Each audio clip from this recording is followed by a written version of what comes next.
Como hemos dicho en los vídeos anteriores, cuando se firma un contrato o cuando se llega a un acuerdo con testigos y es oral, empieza a surtir efecto. Por lo tanto, podemos decir que empiezan los efectos del contrato, que es decir, generar derechos y obligaciones. Como las partes que intervienen en el contrato de trabajo, hemos dicho que son comprador y vendedor. Por lo tanto, eh, cada uno de ellos tiene una serie de derechos y obligaciones. Vamos a ver ahora por separado las obligaciones y derechos de cada uno de ellos. ¿Cuáles son las obligaciones del vendedor, del comprador? Las obligaciones del comprador son pagar el precio en el tiempo y el lugar del comprador.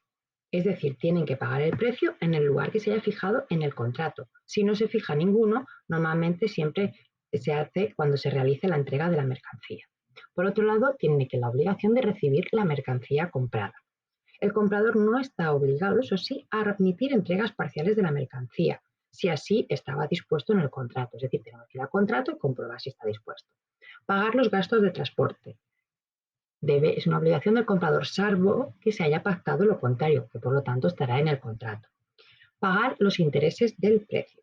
Cuando un comprador se retrase, es decir, que no lo paga, mora, que se le llama mora, tiene la obligación de pagar el interés legal de la cantidad adeudada al vendedor.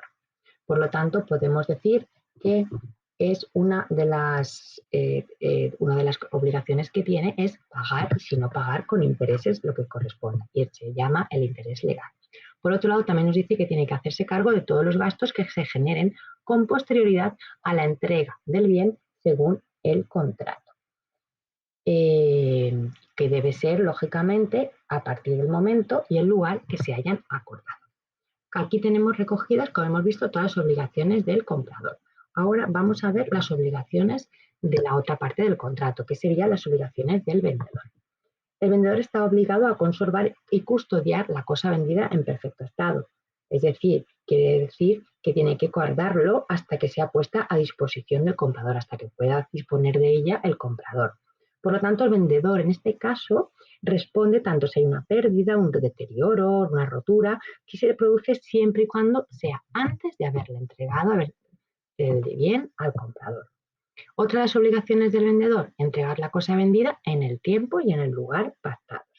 Si, por ejemplo, vemos que en un contrato no se fija un lugar ni una para la entrega, se va a entender que se va a realizar la entrega en el establecimiento del vendedor. Y si no se ha establecido un plazo para la entrega, el vendedor ha de ponerla a disposición del comprador, es decir, que la pueda retirar dentro del plazo de las 24 horas siguientes a la conclusión del contrato.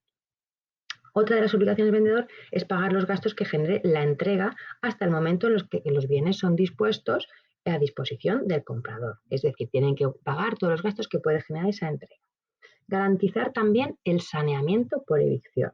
Esto significa, imagina que si el vendedor suministró, es decir, vendió algo que no era suyo y entonces el verdadero dueño lo recupera por sentencia firme, entonces, ¿qué hace el comprador? ¿Se queda sin nada? No, el vendedor debe responder por todos los daños y prejuicios que ha ocasionado al comprador que se queda desposeído de lo que compró.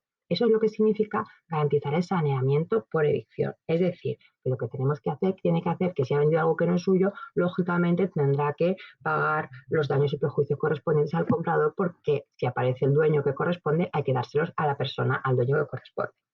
Y la última obligación que del vendedor es garantizar que no existen vicios ocultos. Vicios ocultos quiere decir que no está defectuoso.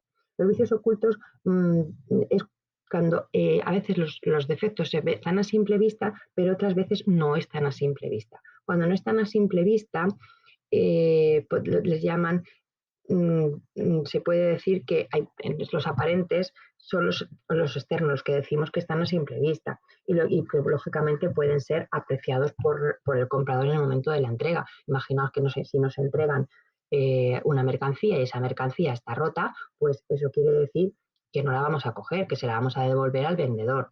Otras veces nos puede pasar que compremos una mercancía que son muchas cajas y no las abrimos todas en el momento de la entrega, sino que las abrimos más tarde. Pues más tarde, cuando las abrimos, vemos que están en mal estado, se lo comunicamos a nuestro vendedor y en ese momento el vendedor lo que nos hace es devolvernos la mercancía, cambiárnosla por otra o nos hace un descuento por las mercancías, nos devuelve el dinero de las mercancías que han salido con defecto.